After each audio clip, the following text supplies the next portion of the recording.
ఏంటంటే సార్ ఇప్పుడు ఎల్లంపల్లి నుంచి మీరు నీళ్ళు తీసుకపోండి ముందైతే అని అంటున్నారు కదా.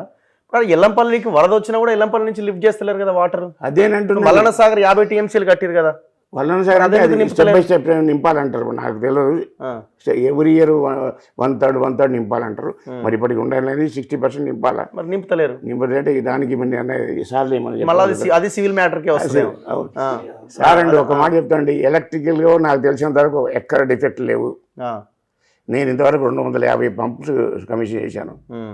తెలంగాణలో కంబైన్డ్ స్టేట్లో కూడా పంపులన్నీ నేనే చేశాను. జనరేటర్లు నేనే చేశాను. తెలంగాణ పంపింగ్ స్టేషన్స్, కంబైన్డ్ స్టేట్లో pumping stations, all generating stations నేనే చేశాను. నేనే కమిషన్ చేశాను. ఇప్పుడు పంప్ హౌజులు మునిగిపోయినది మీకు పంప్ హౌజ్ మునిగిపోవడానికి కారణం చెప్తున్నాను కదా, ఆడ కింది కట్టుకున్నాడు. కింది కట్టండి. ఇదేందో గుంతలు పెట్టాడు, వాగులు పెట్టారు. అన్నారు చూస్తే వాగులు పెట్టారు. వాగులు పెడతారు pump house. Even now I'm telling the control room అంతా పైన పెట్టండి. ఆ మోటార్ రూమ్ నానిపోతే మునిగిపోతే 1 monthలో మన కల్వకుర్తి మునిగింది, మీకు తెలుసు అనుకుంటా. 1 monthలో సర్వీస్ పెట్టాను, మీకు తెలుసు. 1 monthలో సరిగ్గా ఎగ్జాక్ట్లీ 29 days పంప్ చేశాం. పంపులు మునిగిపోతే కష్టం కాదు, అక్కడ కంట్రోల్ ప్యాన్లు స్టార్టర్స్ మునిగలేదు. సరే ఇప్పుడు మీకు స్టార్టర్లు కంట్రోల్ ప్యాన్ అన్నీ మునిగిపోతున్నాయి. ఇప్పటికైనా మొన్న చెప్పాను నేను, అన్నీ పైకి పెట్టండి గడ్డు మీద, సబ్స్టేషన్ ఏరియాలు పెట్టండి, ఇది కూడా సర్వీస్ మీద పెట్టండి, ఒక ఎత్తు మీద వస్తుంది అని చెప్పాను. కానీ చేయట్లేదు. సో ఇప్పుడు పెంటారెడ్డి గారు మీకు ఇచ్చిన బాధ్యతని వాళ్ళ మాట కాదనకుండా మీరు నెరవేర్చారా, లేదా మీరు ఏమైనా ఇనిషియేట్ తీసుకొని ఏమైనా తప్పులు జరిగితే దాన్ని సరిదిద్దే ప్రయత్నం ఏమైనా చేయగలిగారా? తప్పులు జరుగుతున్నా సివిల్ సైడ్లో నాకేమి తెలియదు. ఓకే, మీరు సబ్జెక్టే కాదు. పంపుల సైడ్లో నేను ఎవరిని కేర్ చేయలేదు, పెట్టాను. బట్ పంపు ఇల్లు కట్టావు, ఈ ఫ్లోర్లో సామాన్లు పెట్టావు, ఫ్లోర్ కట్టుకుని నేను ఫ్లోర్ మార్చలేరు కదా. ఈ ఫ్లోర్లు పెట్టిన పంపులు పెట్టాను. అప్పుడు కూడా మేడిగడ్డ కాడ కంట్రోల్ సిస్టమ్ ఉంటుంది, కంప్యూటర్స్ ఇట్లా, అవి బాటమ్ మోస్ట్ ఫ్లోర్లో పెట్టారు.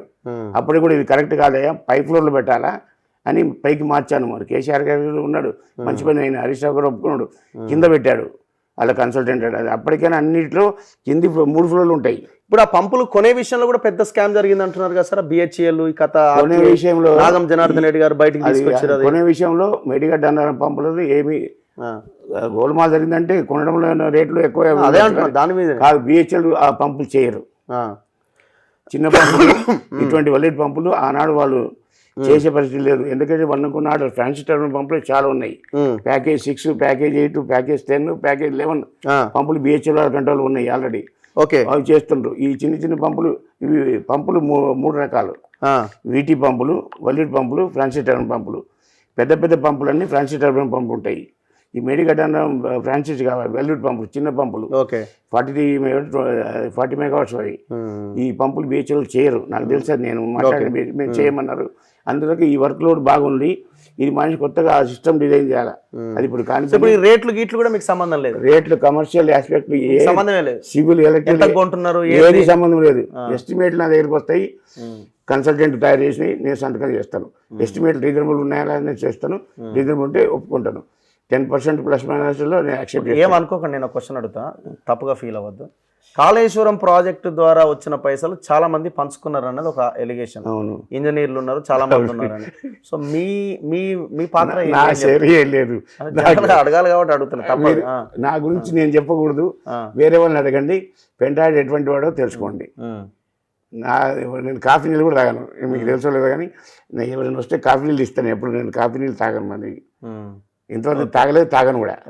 నేను జనుకోలో కూడా, మా జనుకోలను ఎంక్వైరీ చేయండి. నేను ఎప్పుడు తాతారావు చైర్మన్ పేరు ఉండొచ్చు మీరు, ఆయన కంట్రోల్లో ఆయనకు రైట్ హ్యాండ్ కింద పనిచేశాను. పెంటారెడ్డి అప్పుడు AE only, first cadre officer. I was working just under the control of chairman. Next అయిన తర్వాత శంకర్ గారు వచ్చారు, IAS ఆఫీసర్. ఆయన కంట్రోల్ క్లోజ్ సర్కిల్లో నేను అందరి చైర్మన్లో క్లోజ్ పర్సన్గా. Right hand. మొన్న కూడా ఇది సహజంగా మునిగిపోతాయి అన్నట్టున్నారు కదా. చాలా పెద్ద కాంట్రవర్సీ జరిగింది. Even now I'm telling that పంపౌళ్ళు, జనరేటింగ్ స్టేషన్, హైడ్రో స్టేషన్ మునిగిపోవడం సర్వసాధారణం. ఎందుకంటే ఈ జనరేటర్లు అవన్నీ వాటర్ కిందికి పెట్టాలి. ఎప్పుడైనా వాటర్ లెవెల్ కిందికి ఉండవలసి వస్తుంది.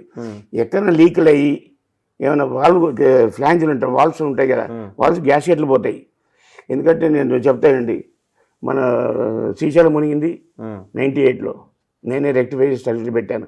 అది కూడా 1 monthలో పెట్టాను. అక్కడ కంట్రోల్ ఎక్విప్మెంట్ కూడా కొంచెం పోతే కొన్ని పెట్టాము. ఇప్పుడు కంట్రోల్ ఎక్విప్మెంట్ మంచిగా పెట్టాము, పైకి పెట్టాము.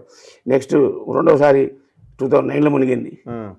2009లో నాఫ్తా అది కోటేష్ హైడ్రోఎలక్ట్రిక్ ప్రాజెక్ట్ మునిగింది. ఓకే. తర్వాత 2010-11 నాఫ్తా జాగ్రీ పంప్ హౌస్ మునిగింది. చూటక్ పంప్ హౌస్ మునిగింది. అండ్ ఇండోనేషియాలో సరే, ఇప్పుడు వరద ఊహించిన దానికంటే ఎక్కువ వస్తే ఓకే అనుకోవచ్చు, కానీ ఇది ఊహించిందే కదా. వరదలు ఊహించిన దానికి వచ్చిన వరదలు తక్కువ ఉన్నా కూడా స్కోప్ ఫర్ ఎమర్జెన్సీ. ఈ లొకేషన్లో పంప్ హౌస్ నీళ్ళ కన్నా కిందికి పెడితే మునిగే స్కోప్ ఎక్కువ ఉంటుంది. అదే అంటే అక్కడైతే పొరపాటు జరిగింది, లోపలికి పెట్టడం అన్నది ఒక పొరపాటు. సివిల్ వర్క్స్ లా ఏ పంపింగ్ స్టేషన్ కింద పెట్టినా మునిగినాయి. ఓకే. కలకుర్తి 2 మునగలేదు, 3 మునగలేదు. కలకుర్తి 1 మునిగింది. దానికి నీవే బద్ద అంటే అక్కడ అప్పుడు పటేల్ కంపెనీ వాళ్ళు ఉండే. మీరు పెట్టేటప్పుడు అడగాలి కదా, అరే ఇది కిందికి ఉంది సార్, ఇది పైకి పెట్టాలి సార్ కూడా తెలుసు అది. అది కాదు, కలకుర్తి 1 కూడా మునగడానికి కారణం ఒక 1 కిలోమీటర్ పైన పెట్టాము. ఇప్పుడు సిస్టర్ కలకుర్తి 1 చూసారా మీరు? సిస్టర్ దగ్గర పంప్ హౌస్ పెట్టాము, అతీష్భాయ్ కిందలు పెట్టాడు.